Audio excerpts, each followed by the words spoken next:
जय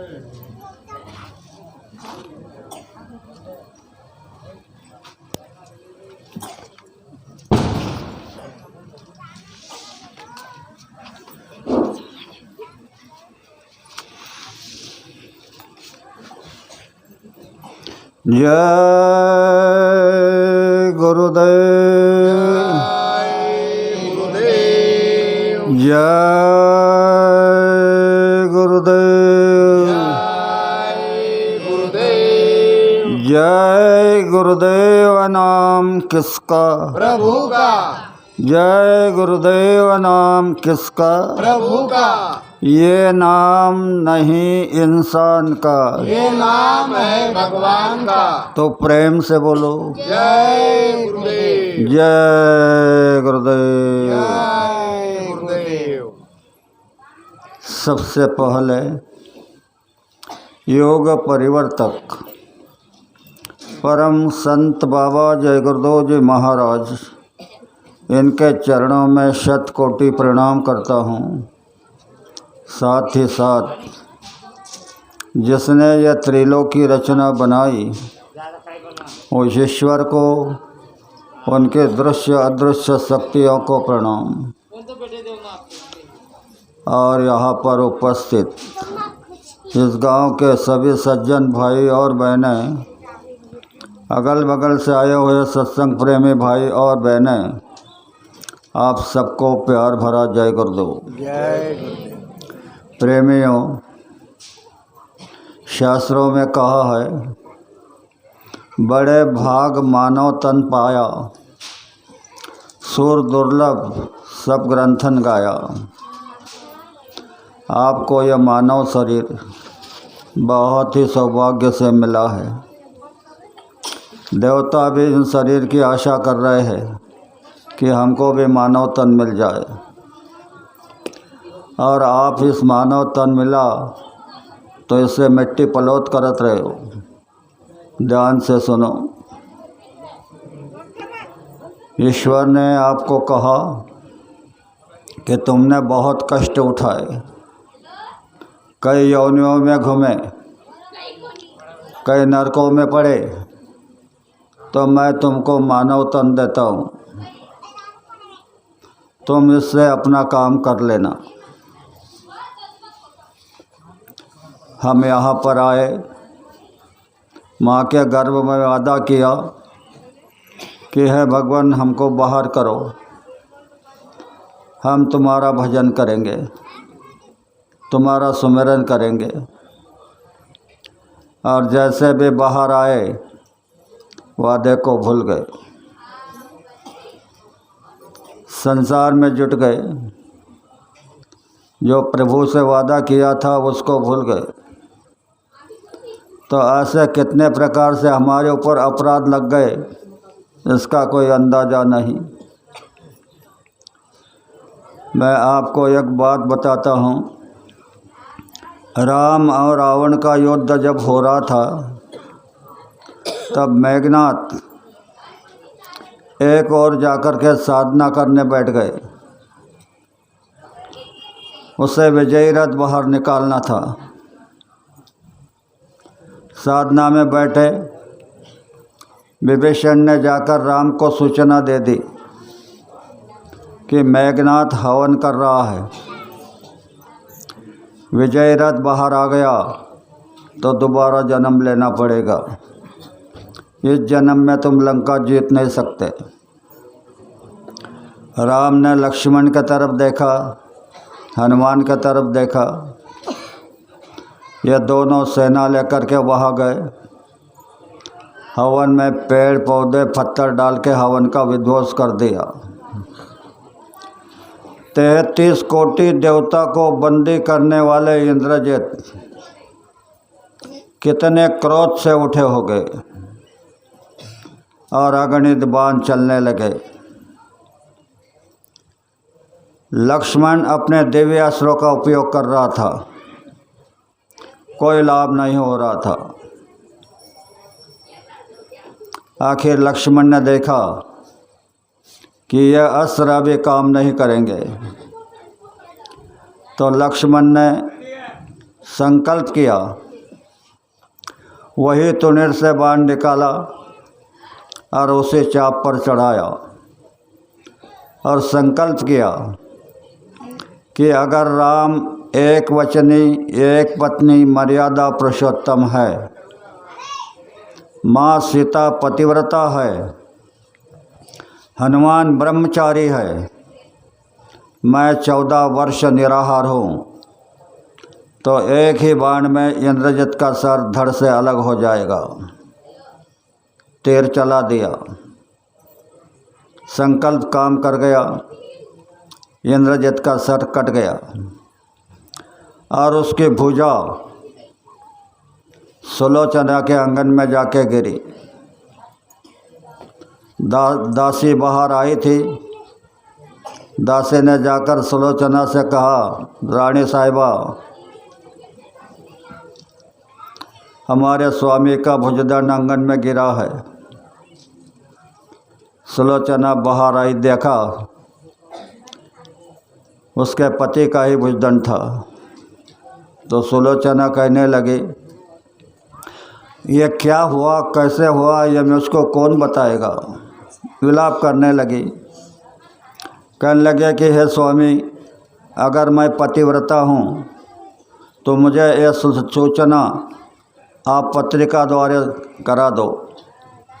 और उसके पास में कागज़ और कलम लिख दी, टूटे हुए हाथ के सामने कागज़ कलम लिख दी। इंद्रजित का भुजदंड पत्रिका लिखने लगा, प्राण प्रिय प्राण वल्लभे सुलोचने, मैं हवन कर रहा था, शत्रु ने अचानक संधि साध कर हवन का विध्वंस कर दिया। 14 वर्ष निराहार लक्ष्मण मुझे अटपा नहीं, उसने मेरा सर उड़ाया और भूस तेरे समाचार को भेजा है। अभी मेरा सर रामचंद्र प्रभु के चरणों में है, मैं राह देख रहा हूँ, तू तोड़ा करके निकला। सुलोचना रावण के पास गई, कहने लगे, मामा जी, मेरे पति का सर राम के पास पड़ा है, मैं सती पतिव्रता हूँ, तो मुझे सती जाना है, तो मैं सिर मांगने जा रही हूँ। रावण ने कहा, सुलोचना, बात तो सही है, पर अगर राम ने तुझे उधर रख लिया तो सुलोचना कहने लगी, मामा जी, राम एक वचनी एक पत्नी मर्यादा पुरुषोत्तम है, वो परस्त्री को माते समान समझते हैं, वो भूल कर भी ऐसा कार्य नहीं करेंगे। तब रावण ने कहा कि तुमने हठ पकड़ा है तो जाओ। सुलोचना राम के पास गई, कहने लगी, प्रभु, मेरे पति का सर आपके पास में है, मुझे दे दो, मैं सती पतिव्रता हूँ, पति के साथ सती जाना चाहती हूँ, तो मुझे दे दो। राम ने पूछा, बेटा, तुम्हारे पति का सर हमारे पास में है, यह तुमको किसने कहा।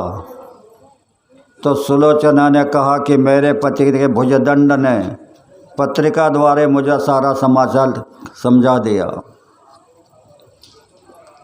तो राम कहने लगे, सुलोचना, अगर निर्जीव व्यूज पत्रिका कर लिखती है तो तुम इस सर को एक बार हंसकर दिखा दो, हम तुम्हारे पति का सर दे देंगे। सर को मैदान में रखा। सुलोचना विलाप करने लगी कि स्वामी, एक बार हास्यवदन कर दो, मुझे सती जाना है, मेरी लाज बचा लो। सर हंस नहीं रहा था। सुलोचना बहुत विलाप कर रही थी। आखिर में कहने लगे कि तुम्हें मेरा रोष क्यों आया, मुझ पर क्यों रूठ गए, मैं अभी जान गई। मैं अगर मेरे पिता को तुम्हारी मदद के लिए बुलाती तो तुम मुझ पर नहीं रूठते। इतना कहते ही सर हंस पड़ा। विभीषण पूछने लगा, प्रभु, सुलोचना के एक ही वचन से सर हंस पड़ा, इसका कारण क्या है? तो राम ने कहा, विभीषण, सुलोचना शेष की पुत्री है और शेष का अवतार लक्ष्मण है, और लक्ष्मण ने इसके पति को मारा और ये कह रहे कि मेरे पति को मदद के लिए बुलाती तो तुम राग नहीं करते, इसलिए सर हंस पड़ा। लक्ष्मण विलाप करने लगे कि मैंने मेरे दामाद को मार दिया, मेरे पति को मेरी बेटी को विधवा बना दिया। राम ने कहा, लक्ष्मण, अगर आप चाहो तो मैं इंद्रजित को उठाता हूँ। सभी सेना के लोग करने लगे, नहीं प्रभु, जो हुआ है वो ठीक है, अब इसको मत जगाओ। तो सिर सुलोचना को दे दिया। मैं ये क्यों कह रहा हूँ बहनों, ध्यान से सुनो। पतिव्रता नारी में इतनी शक्ति होती है कि कटे हुए सर हंस पड़ा है। तो मैं ये संदेश देने के लिए आया हूँ कि यह परिवर्तन प्रकृति के द्वारा होने जा रहा है। जल, पृथ्वी, वायु, अग्नि और आकाश, इन तत्वों के द्वारा होने जा रहा है। अभी अभी हमारे प्रेमियों ने बताया कि राम के समय में राम से टकराने वाले लोग थे, भगवान कृष्ण के समय में भगवान से टकराने वाले लोग थे। अब प्रकृति से कौन टकराएगा?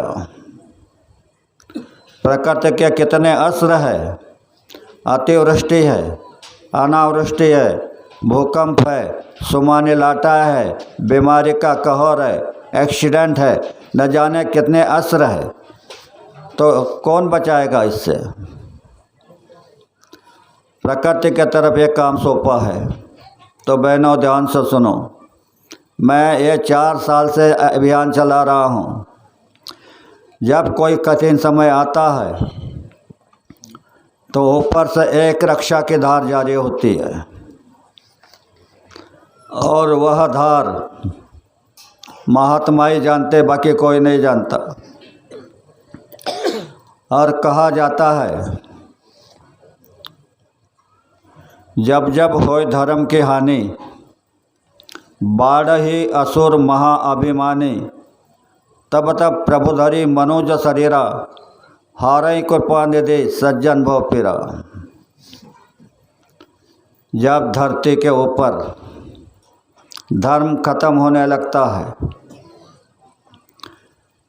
तब वह प्रभु किसी को भेजता है। तो आज